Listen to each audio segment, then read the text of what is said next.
Bonjour à tous et bienvenue à cette nouvelle édition de la revue de la presse camerounaise. Ce matin, nous démarrons le périple avec l'hebdomadaire confidentiel de Thierry Niopé qui donne la parole à Monseigneur Samuel Kleda. Sauvons notre pays de sa mort lente.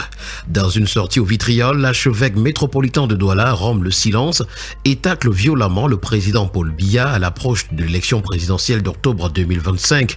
Il appelle à une prise de conscience générale de tous les acteurs sociaux en vue de réconcilier les cœurs et de normaliser la vie sociale. C'est l'information à retrouver ce matin à la grande une. La nouvelle expression en parle également lorsqu'elle titre présidentielle 2025, Monseigneur Kleda refait le procès du renouveau. Il rappelle notamment la situation dans laquelle se trouve le Cameroun, notamment la mauvaise gouvernance et la corruption, la démocratie dévoyée, la pauvreté généralisée et le chômage, l'immigration clandestine, le délabrement du réseau routier, l'accès difficile à l'eau et à l'électricité, la gestion nébuleuse du pétrole, les injustices dans l'exploitation minière, les crises anglophones et sécuritaires à l'extrême nord.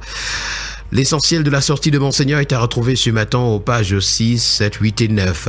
Mutation en parle également lorsqu'il titre présidentielle 2025, la clé selon Monseigneur Kleda. Le prélat s'appuie notamment sur la démocratie dévoyée, le délabrement des infrastructures, les crises sécuritaires et l'accès précaire ou inexistant aux services sociaux de base. Nous avons également conjoncture économique qui en parle. Présidentielle 2025, Samuel Kleda dénonce la corruption et la mauvaise gouvernance. Dans ce texte, donc, le prélat dresse un constat sévère de l'état du pays, fustige la corruption, la démocratie dévoyée, la pauvreté et exhorte gouvernance et citoyens à une profonde conversion pour bâtir une nation juste et pacifique. C'est à retrouver ce matin à la page 4. Nous continuons avec le quotidien bleu. Daman Mana, le jour qui donne la parole à Mamadou Mouta, il dit « Nous ne nous laisserons pas décourager ». Le président du mouvement pour la renaissance du Cameroun, MRC, réagit à l'éviction de la candidature de Maurice Kamto à la présidentielle 2025 et aux défis qui attendent le parti. De notre côté, on parle d'organisation matérielle de la présidentielle avec le quotidien à Capitaux Public, Cameroun Tribune, qui nous fait d'ailleurs savoir que la machine est lancée. Désormais fixé sur le nombre définitif de candidats retenus, Elections Cameroun a entamé les opérations nécessaires pour la production des documents électoraux et les autres éléments nécessaires à la bonne tenue du scrutin du 12 octobre prochain. Dans le même temps, les autres acteurs, notamment les candidats et leurs équipes, intensifient la mobilisation sur le terrain. À la grande une du quotidien, l'info à chaud ce matin, Olivier Bibounissac, porte-parole de Maurice Kamto, un an de plus, un an de trop à Kodengui. C'est à retrouver ce matin à la page 7. Avec l'œil du Sahel, le quotidien régional d'information du Nord Cameroun en parle ce matin, toujours de la présidentielle de 2025. C'est Bello Bouba qui fait de la réconciliation nationale sa priorité. Un autre journal qui parle de Bello Bouba, c'est le quotidien Vert Émergence, négociation Bello Kamtoti Roma. Les confidences de Bello Bouba Magari sont à retrouver. Le candidat de l'UNDP à la présidentielle a reconnu être en discussion avancée avec ces deux leaders politiques. Et toujours dans la présidentielle, c'est Kamto qui tire sur la communauté internationale.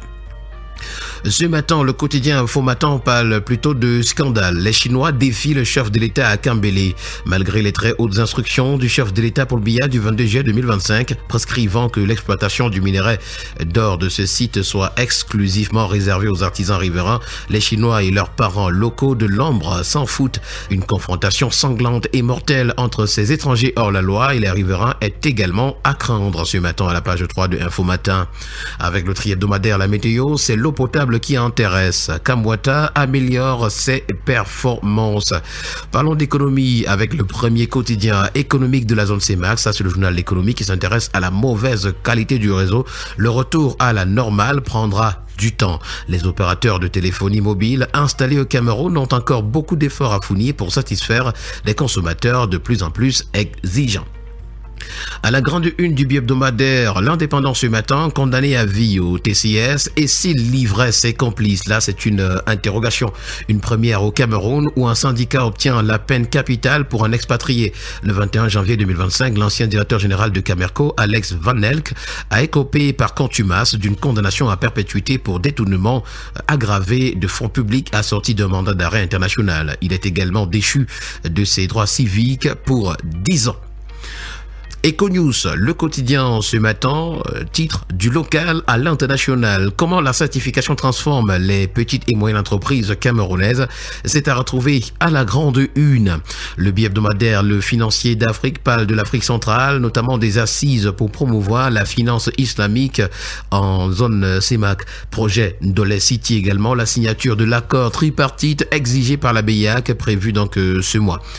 Le Zénith parle d'une situation explosive à Nguifé, c'est dans le Bas-Ménoubou, et le MINAT est interpellé de toute urgence face à un acte malveillant du sous-préfet de Kiki ayant abouti à la suppression de 5 villages du canton Nguifé où vient près de 6000 âmes. Une situation de non-droit similaire à l'état de nature s'est installée.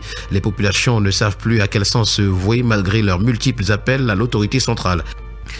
Parlons de cacao ce matin avec le premier news magazine camerounais Défi actuel qui donne la parole à Luc Magloire-Baga Tangana qui est le ministre du Commerce. Le kilogramme de cacao devrait se vendre entre 3200 et 5400 francs CFA en 2025. Voilà donc l'information à retrouver. Pour Éco-Quotidien l'hebdomadaire, on parle également de filière cacao. C'est 1200 milliards de francs CFA de revenus engrangés par les producteurs en 2024-2025.